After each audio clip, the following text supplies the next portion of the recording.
வணக்கம். காலங்களை தாண்டி நிற்கிற ஒரு பிரம்மாண்டமான இதிகாசத்துக்குள்ள நாம இப்ப பயணிக்க போறோம். சூரசம்ஹாரத்தின் தெய்வீக வெற்றி. ஒரு பெரிய உலகத்தையே நடுங்க வச்ச இருள அளப்பரிய கருணையும் ஒளியும் எப்படி தகவல் தெரிஞ்சது அப்படிங்கறத பத்தின தொகுப்பு தான் இது.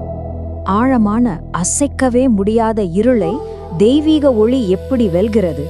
இந்த உலகத்துல நன்மைக்கும் தீமைக்கும் இடையிலான போர் நடந்துகிட்டே தான் இருக்கு இல்லையா? ஆனா ஒரு அசுரனோட ஆழமான அகங்காரத்தை வேறறுத்து அவனுக்கே முக்தி கொடுத்த அந்த பேரொளியோட ரகசியம் என்னன்னு நீங்க என்னைக்காவது யோசிச்சு பாத்திருக்கீங்களா? அந்த விடைய தேடிதான் நம்ம பயணம் இப்போ தொடங்க போகுது. பகுதி 1. அசுர மன்னனின் எழுச்சி. எந்த ஒரு பெரிய ஒளி பறக்கிறதுக்கு முன்னாடியும் ஒரு அடர்ந்த இருள் உலகத்தை ஆக்கிரமிச்சிருக்கும். அப்படி ஒரு இருள் தான் சூரபத்மன், அசுரர்களோட அரசன். அவனோட நோக்கம் கொடியதா இருந்தாலும் அவனோட பக்தி ரொம்பவே பிரம்மாண்டமானது. சிவபெருமான நோக்கி அவன் சாதாரணமா தவம் பண்ணல. ரொம்ப கடுமையான அந்த தவத்தோட பலனா சிவபெருமான் கிட்ட இருந்தே பல வலிமையான வரங்களை அவன் வாங்கினான். அந்த வரங்கள் அவனுக்கு அசைக்க முடியாத ஒரு மாபெரும் சக்தியை கொடுத்துச்சு. ஆனா அந்த சக்தி எப்படி பயன்படுத்தப்பட்டுச்சு அப்படிங்கறதுலதான் விஷயமே இருக்கு. அந்த இருளின் ஆட்சியில கற்பனைக்கு எட்டாத ஒரு சக்தி கட்டவிழ்த்து விடப்பட்டுச்சு. தேவர்களை ஈவிரக்கமே இல்லாம சித்திரவதை செய்யறது, அமைதியா தவம் பண்ணிட்டு இருந்த முனிவர்களை துன்புறுத்துறதுன்னு அவனோட ஆட்டம் தாங்க முடியல. அண்டமே நடுங்குச்சு. இனிமேல் எங்களால இந்த துன்பத்தை தாங்க முடியாதுன்னு தேவர்கள் எல்லாரும் சிவபெருமானோட பாதங்கள்ல போய் அவலக்குரல் எழுப்பி சரணடையறாங்க. பகுதி 2. முருகப்பெருமானின் அவதாரம். 6. இந்த எண்ணை கொஞ்சம் ஆழமா உங்க மனசுல பதிய வச்சுக்கோங்க. இது வெறும் எண் இல்லங்க, ஒரு பெரிய தெய்வீக பரிணாமத்தோட தொடக்கம். சிவபெருமானோட நெற்றிக் கண்ணுல இருந்து சீறி பாய்ந்து வந்த அந்த 6 உக்கிரமான தீப்பொறிகள், அதுதான் ஒட்டுமொத்த பிரம்மாண்டத்தோட தலையெழுத்திய மாத்த போற ஒளியோட விதைகள். அந்த பிரம்மாண்டமான காட்சிய அப்படியே உங்க கண்முன் கொண்டு வாங்க. சிவபெருமானோட நெற்றி கண்ணுல இருந்து வந்த அந்த 6 தீப்பொறிகளும் நேரா சரவண பொய்கைய போய் சேருது. அங்க அந்த தீப்பொறிகள் 6 தெய்வீக குழந்தைகளா உருவெடுக்குது. அந்த புனிதமான தருணத்துல அன்னை பார்வதி தேவி அந்த 6 குழந்தைங்களையும் தழுவி 6 முகமா ஒன்றிணைக்கிறாங்க.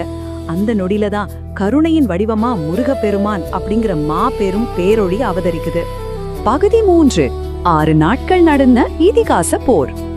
இப்போ தேவர்களோட கண்ணீரை துடைக்க அந்த பேரொளி களத்துல இறங்குது. இந்த புனித போர் எப்படி நடந்துச்சுன்னு பாத்தீங்கன்னா, முதல் நாள்ல முருகப்பெருமான் தன்னோட புனித வேலை ஏந்தி தேவர்களோட படைய வழி நடத்துறார். அடுத்தடுத்த நாட்கள்ல, அதாவது 2 முதல் 5ஆம் நாள் வரைக்கும் முருகனோட அபாரமான வீரத்தால அசுரர்களோட பெரும் படைகள் சின்ன பின்னமாக்கப்பட்டு அழிக்கப்படுது. இறுதியா அந்த 6ஆம் நாள்ல மாயைகளின் இறுதி மோதல், அதாவது போர், அதோட உச்சக்கட்டத்தை எட்டுது. தன்னோட படைகள் எல்லாம் அழிஞ்சதை பார்த்த சூரபத்மன் இப்போ ஏமாற்று வித்தைகளை கையில எடுக்கிறான். தன் மரணத்தை தவிர்க்க பலவிதமான மாய வடிவங்களை எடுத்து தப்பிக்க பாக்குறான். இது அவனோட அகங்காரத்தோட வெளிப்பாடு. எதையும் நேரா எதிர்கொள்ள துணியாம வடிவங்களை மாத்தி ஒளியில இருந்து தப்பிக்க நினைக்கிற இருளோட கையறு நிலை இது. ஆனா முருகனோட பார்வையிலிருந்து எந்த மாயையும் தப்ப முடியாது இல்லையா? பகுதி 4. பிளக்கப்பட்ட மரம் மற்றும் தெய்வீக கருணை. இப்போ போர் அதோட இறுதி கட்டத்தை நெருங்கிடுச்சு. இங்க ஒரு சுவாரஸ்யமான விஷயம் என்னன்னா, தப்பிக்க வழியே இல்லாத சூரபத்மன் இறுதியா ஒரு பெரிய அசைக்கவே முடியாத மரமா மாறி நிக்கிறான். இதுதான் அவனோட பிடிவாதமான குருட்டு அகங்காரத்தோட உச்சம். உடனே முருகப்பெருமான் தன்னோட புனித வேலை எரிஞ்சு அந்த அகங்கார மரத்தை 2ஆ பிளக்கிறார். ஆனா பிளக்கப்பட்ட அந்த 2 பாகமும் என்னாச்சு தெரியுமா? ஒரு பாதி அழகான மயில் வாகனமா மாறுது, மறுபாதி கம்பீரமான சேவல் கொடியா உருமாற்றம் அடையுது. இது நமக்கு ஒரு மிகப்பெரிய தத்துவத்தை உணர்த்துது.